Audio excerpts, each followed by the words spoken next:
Hello everyone, मैं ज्योति प्रभा। आज जो हम टॉपिक शुरू कर रहे हैं वो हमारा जूलॉजी से रिलेटेड है, जिसका नाम है टैक्सोनॉमी। Of taxonomy. तो टाइप्स ऑफ टैक्सोनॉमी में सबसे पहला जो हमारा टैक्सोनॉमी आता है, it is called alpha taxonomy. Alpha taxonomy जो है, it deal with the identification, naming and description of species based on morphological feature. That mean कि मॉर्फोलॉजिकल फीचर के बेसिस पर जो क्लासिफिकेशन हो टैक्सोनॉमी का, उसे बोलेंगे हम अल्फा टैक्सोनॉमी। ठीक है। बीटा टैक्सोनॉमी, जिसके अंदर हम इवोल्यूशनरी रिलेशनशिप को भी कंसीडर करें, उसे बोलते हैं हम बीटा टैक्सोनॉमी। और gamma taxonomy,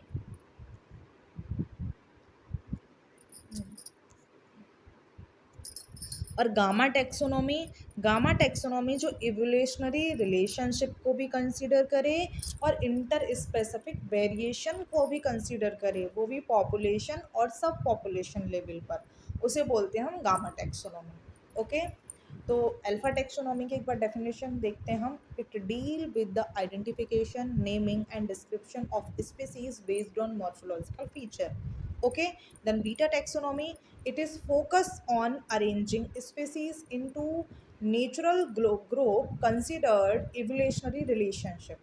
Okay, and gamma taxonomy, it is study evolutionary trait and interspecific variation at population and subpopulation level. Okay, अगर सिंपली हमको देखो क्वेश्चन करना है हमको एलटी ग्रेड में, तो हम क्या करेंगे कि हमको पता चला कि व्हाट इज़ अल्फा टेक्सोनॉमी, आया क्वेश्चन आया व्हाट इज़ अल्फा टेक्सोनॉमी।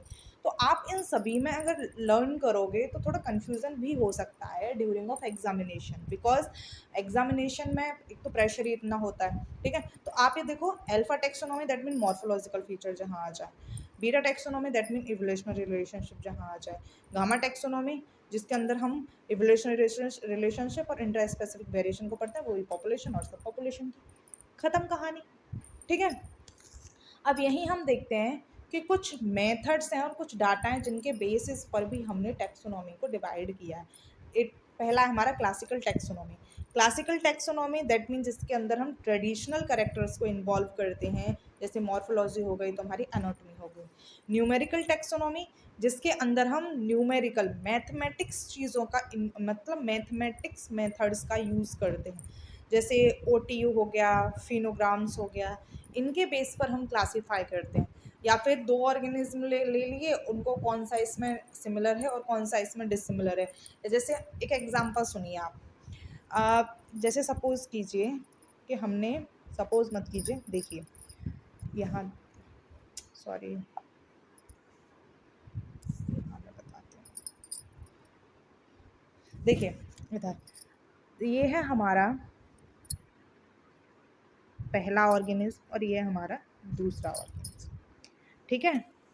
अब हम इसमें क्या डिवीजन करेंगे, जैसे हमारा तुम्हारा OTO या फिर फिनोग्राम्स जो है, मैं इसका एक सिमिलर आपको बता, मतलब एक स्मॉल एग्जांपल देके बता रही हूँ, थोड़ा दिमाग में आ जाए कि क्या होता है। जैसे कोई ऑर्गेनिज्म है, जैसे ऑर्गेनिज्म ये है और एक ऑर्गेनिज्म है तुम्हारा ये। ठीक है, दैट मीन ये तुम्हारी स्टार फिश है और ये तुम्हारी अमीबा है। तो ये दो ऑर्गेनिज्म ले लिए। अब हम इनके बीच में हम सिमिलरिटीज़ देखते हैं। तो सिमिलरिटीज़ मतलब कि इनका जो स्ट्रक्चर है क्या वो सेम है, नहीं है, तो दोनों में हम 0 रख देंगे। ठीक है। क्या ये खाना खाती हैं, वो किस तरह से खाती हैं, तो इनके पास तो माउथ होता है, ठीक है, और इसके पास क्या होते हैं, स्यूडोपोडिया होते हैं। ठीक है, तो दोनों का डिफरेंस भी अलग अलग है। ऐसे करके सेम करेक्टर होंगे तो हम 1 देंगे और डिसिमिलर करेक्टर होंगे तो हम 0 देंगे। ठीक है, कुछ इस तरह से हम यहाँ डिवीज़न करते हैं। ओके, जैसे OTU होते हैं तुम्हारे या फिनोग्राम्स होते हैं, उसमें हम अब आते हैं तुम्हारे फाइलोजेनिक टैक्सोनॉमी पर। फाइलोजेनिक टैक्सोनॉमी जो होती है, it is classification based on evolutionary history, इसे बोलते हैं फाइलोजेनी। फाइलोजेनी का मतलब होता है कि किसी भी ऑर्गेनिज्म की हिस्ट्री का पता होना। फाइलोजेनी का जो मतलब होता है वो होता है किसी भी ऑर्गेनिज्म की हिस्ट्री का पता होना। तो classification based on evolutionary history, like that कि एक एग्जांपल देती हूँ जो बहुत पुराने टाइम से हम सुनते आ रहे हैं कि जो इंसान है उसके जो पूर्वज हैं वो बंदर रहे हैं या चिंपैंजी से आया है इंसान, ठीक है, ये तो आपने सुना होगा। बट ये चीज़ें गलत हैं। जब हम आगे थोड़ी जैसे CSIR वगैरह की या फिर नेट वगैरह की हम जब प्रिपरेशन करते हैं तो हम उसमें देखते हैं कि जो ह्यूमन है, ह्यूमन के इंसेस्टर सेम है, जो तुम्हारा बंदर हो गया या चिंपैंजी हो गया, बट वो उनसे आया नहीं है। तो इंसेस्टर सेम होने में या लीनिएज सेम होने में और आने में बहुत डिफरेंस होता है। तो इसीलिए ये हमारी इवोल्यूशनरी हिस्ट्री को बताता है। एक्सपेरिमेंटल टेक्सोनॉमी तुम्हारा चौथा पॉइंट है। एक्सपेरिमेंटल टेक्सोनॉमी जिसमें हम साइटोलॉजी दैट मीन्स सेल के बारे में, जेनेटिक्स तुम्हारे क्रोमोसोम्स के बारे में, बायो केमिस्ट्री जिसमें तुम्हारी बायोलॉजिकल इंफॉर्मेशन देखी जाती है, बायोकेमिस्ट्री लाइक दैट के प्रोटीन विटामिन्स ये सारी चीज़ें, फिजियोलॉजी शेप कैसी है और क्लासिफिकेशन। एक्सपेरिमेंटल टेक्सोनॉमी में हम इन चीज़ों का यूज़ करते हैं डिवाइड क्लासिफिकेशन करने के लिए। अब आते हैं कीमोटैक्सोनॉमी। कीमोटैक्सोनॉमी से अलग ही पता चल रहा है कि हम केमिकल सब्सटेंस को यूज़ कर रहे हैं किसी ऑर्गेनिज्म को क्लासिफिकेशन करने के लिए। तो वो हमारे प्रोटीन भी हो सकते हैं, अमाइनो एसिड्स भी होते हैं, मेटाबोलाइट्स भी होते हैं, ठीक है, हो सकते हैं। ओके, अब आ जाते हैं हम आगे molecular taxonomy. So molecular taxonomy use RNA DNA and protein sequence for classification. Molecules में क्या आते हैं तुम्हारे DNA RNA प्रोटीन्स यही आते हैं। तो इनके बेस पर हम क्लासिफिकेशन करें तो उसे बोलते हैं मॉलिक्यूलर टैक्सोनॉमी। और ओके, तो इम्पोर्टेंस ऑफ टैक्सोनॉमी देखते हैं।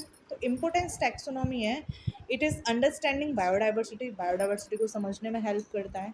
बेसिक ऑफ कन्वर्जेशन बायोलॉजी, कि हमारा जो संरक्षण है जीव विज्ञान का, मतलब कन्वर्जेशन दैट कंजर्वेशन, कि हमारा जो आया कहाँ से है।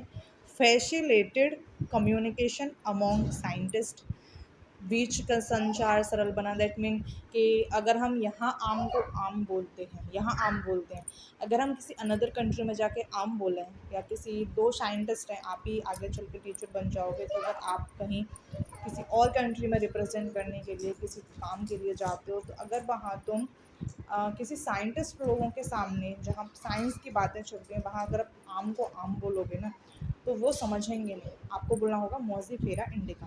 तो ये थोड़ा फैशन कम्युनिकेशन को भी अच्छा बनाता है।